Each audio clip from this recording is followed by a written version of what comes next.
Hi everyone, it's Jules here from Live to 100 and welcome to the first lecture of 2021.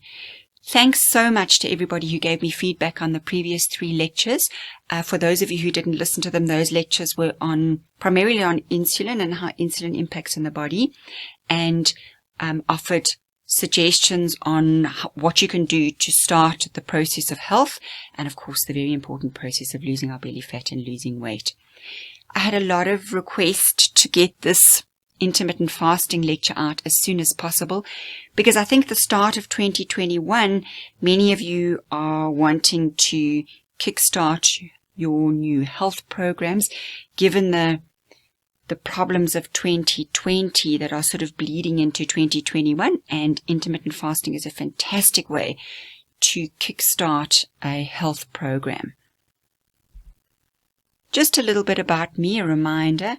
I studied podiatry. I have a podiatry practice and I remain in my podiatry practice. I have a degree in psychology and communication, and I have certificates in kinesiology, healing modalities, exercise science and sports restoration therapy, and also health and nutrition from the United Kingdom. I subsequently studied functional medicine from the United States of America, and my sub-studies include detoxification, hormones and sexual health, insulin, of course, as you know from the previous 3 lectures, stroke and genetics. Just a disclaimer, please read this disclaimer. The information that's presented in this lecture is not intended to diagnose, treat or cure any medical condition. It's not intended to replace a relationship with your doctor, and it's for educational and informational purposes only. So please research for yourself and please discuss any changes that you want to make with your health with your doctor. So what are the types of fasting? You can do a prolonged fast. A prolonged fast is more than 24 hours or even up to 5 days. I recommend you do this once a quarter. Now, of these ones, the fasting mimicking diet is definitely worth looking into. There's a lot of research done on the fasting mimicking diet. It's a diet, a plan by Walter Longo. And really what happens with this, it's 5 days, and in those 5 days, you only have 500 calories a day, or 600 roughly if you're a man. Now, as I said, a lot of research done. I've done this diet. It's challenging, but it's doable. And effectively, what they've found is that from the health perspective, you get the same benefit of 5 days of restricted caloric intake, less than 500 calories, as you would if you were to just not eat for 5 days. But yeah, as I said, it's challenging, but it is doable. Secondly, there's liquids. I do not consider liquids as a fast because it's still spiking your insulin. So I don't really recommend that you do a liquid so-called fast unless you're leading up to a fast. Then there's a dry fast. Within a dry fast, there's a lot of fat loss because the body pulls hydrogen from the fat into the blood so that it can make water, because you're not having any water at all. Dry fast is basically no fluids and no food. I've not done this. I do have patients who have done this and they've done it with success.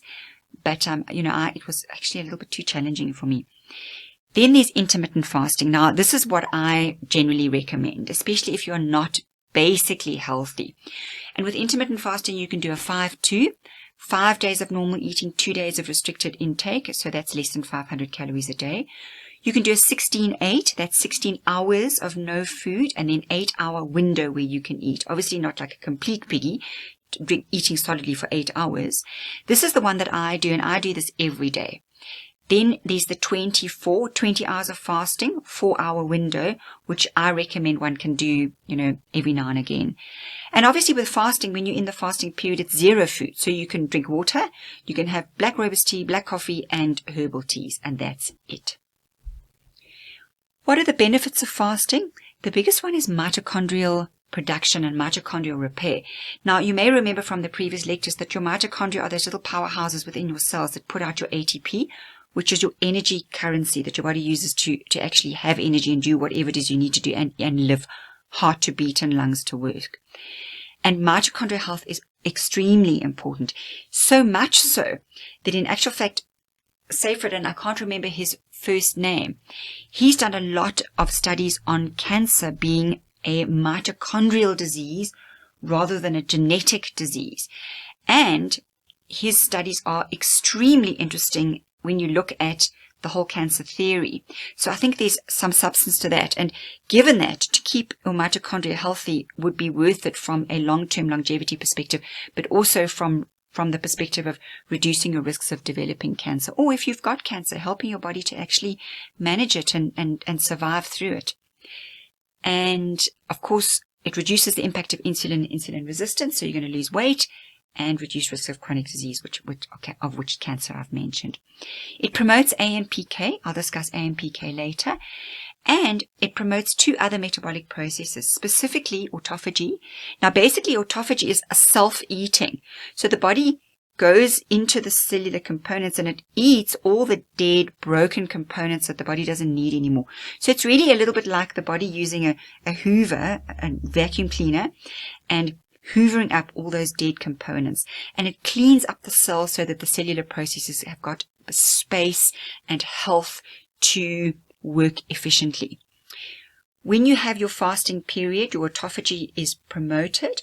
And then after autophagy, you then have a refeeding and rebuilding when you eat again. And this is signaled by mTOR, which is mammalian target of rapamycin, and I will discuss that later. But basically, mTOR signals the body's repair mechanisms. But you want the balance. The balance must be very important between the two.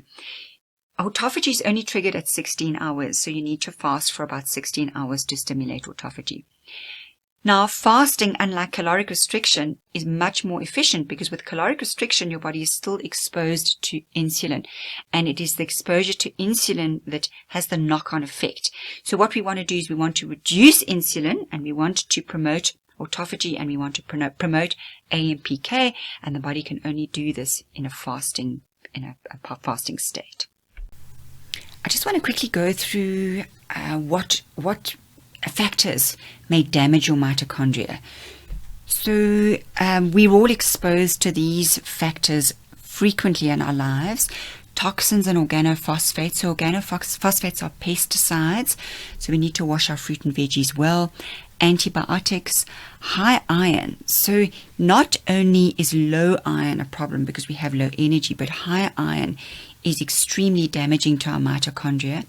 Too much food, acetaminophen, and acetaminophen is paracetamol. So just popping a paracetamol when you have a headache is not a good idea because it damages your mitochondria. Excessive exercise, and of course heavy metals. And it's worth considering whether or not to have mercury fillings removed if you've got mercury fillings, because the mitochondria are so important in our general health and our longevity. You can go back to the links and have a little look at the lectures in more detail. But just a reminder, when insulin is low, the pancreas secretes glucagon. And glucagon is a hormone that tells the body to burn fat. So when you're fasting and your insulin is low, your pancreas is going to secrete the lovely fat-burning glucagon. Now, we all need time when there's no insulin in our body, and this is why regular intermittent fasting is so beneficial. What's autophagy? So as I mentioned before, autophagy is really self-eating, and it's a natural process where the unused or damaged cell components are disassembled, and the body basically destroys them and eats them up. And what it does, it allows recycling. And if you were to think of an analogy, if you don't clear the trash and the empty cereal boxes from your kitchen when you're finished with it, eventually the trash builds up and builds up and builds up, and then you actually can't move around your kitchen. And the body is the same. You need to clear out all the dead cells and the dead components so the cellular processes can work really well. And what triggers autophagy is mild stress. And by that, I don't mean emotional stress. I mean mild stress to the body. And mild stress is triggered by exercise, particularly high intensity training. It's triggered by a high-fat, low-carbohydrate diet with limited protein, because protein triggers mTOR, and I'm going to discuss mTOR just now. Intermittent fasting also helps to promote autophagy, fabulous sleep, and AMPK, which I'm also going to chat about just now. So what boosts autophagy is AMPK, and AMPK suppresses mTOR.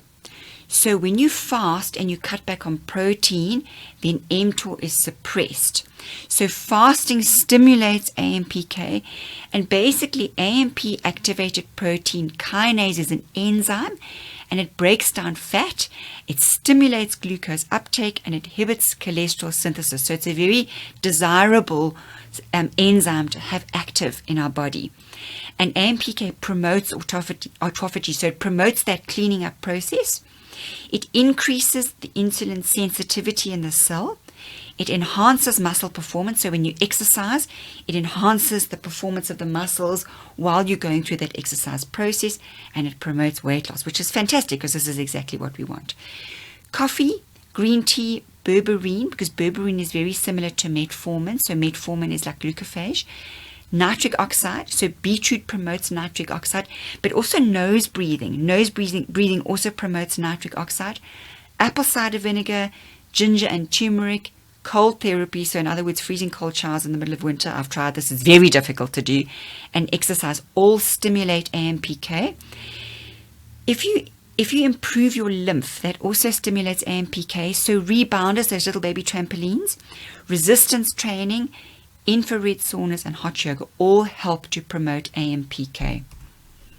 mTOR, just to tell you what mTOR is, the name mTOR is mammalian target of rapamycin, and it's a signaling system. And what it does, it signals the body to build and repair. It's triggered by food, especially protein, and it promotes growth. So it promotes muscle growth, so fantastic if you're trying to build. It also promotes fat growth, and it promotes cancer cells. AMPK inhibits mTOR. So really what you want is you want a prolonged period of fasting where your AMPK is promoted, and then you want the refeeding, and the refeeding triggers mTOR, and the mTOR helps the body to build and repair. Now, who can't fast? If you're pregnant, you can't fast. If you're very underweight, very frail and elderly patients over the age of 70, they can't fast, because generally with elderly people they have a problem called sarcopenia, where it's really a muscle wasting. So fasting is going to exacerbate that. If you have liver or kidney disease, and really if you're on any medication, you need your fasting to be supervised. If you're diabetic or you're on antihypertensives, please chat to your doctor before you fast. And competitive athletes who are in peak training, fasting really is not a desirable idea for them. Warnings: when you're fasting, avoid hot showers, because your blood pressure can drop, and then you get out of the shower and you're going to hit the deck. Avoid heavy workouts because of the danger factor, dropping weights on your foot or your chest. If you live alone and you can't be supervised, if you are starting off on fasting, it's really desirable to start off if you've got somebody who can help you. Be very careful if you're working with heavy machinery or you're doing lots of long distance driving. And really you can fast once a month. These are longer fasts, or a few times a year if you're doing like a 24-hour or a 2-day fast. If you're doing what I do, which is a 16-8, you can do that every single day. Even a 24, where you're fasting for 20 hours and you're eating for 4 hours. I don't mean solid eating for 4 hours, but eating within a 4-hour period. You can do that on a fairly regular basis. Questions that come up: diabetics, can they fast? Yes, but please make sure your doctor is aware of it, and rather intermittent fast overnight than do any prolonged fast. Progress slowly. So go 4 to 5 hours between meals. How are you coping with that? Then intermittent fast overnight if you can cope with that, and only then look at the longer fast, the fasting mimicking diet, or a 2 or 3 day fast. Alcohol, no alcohol when you're fasting. Supplements, yes, but please take them with the food. So don't take them in the fasting period, take them in the food period. Now the question often arises, will I lose muscle mass? In the trials, there was a negligible loss of lean muscle. So the average loss over a 5-day fasting mimicking diet was 9 pounds for obese and 4.5 pounds for the overweight. If you're doing intermittent fasting and you may be doing the 16-4 or the 16-8 or the 24, you will find your loss of weight will be more gradual, but you get a steady weight loss. I am running specials for January and February in 2021. A hair mineral analysis. So normally in South Africa, they cost around 2,500.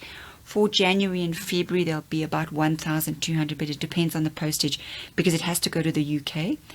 Gene profiles, the profile test is 4,550, but I'm offering a special on the interpretation. So instead of 750 for gene interpretation, it's only 450. The online lecture, Getting the Body You Want by Understanding the Body You Have, I will put a link down below, and that one, instead of $54, you'll get it at $15.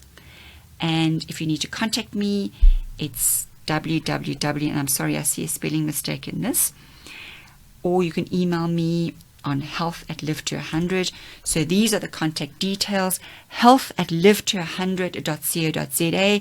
If you want to go to the website, it's www.live-to100.co.za. So I hope you enjoyed this. If you've got any questions or any problems, please don't hesitate to contact me.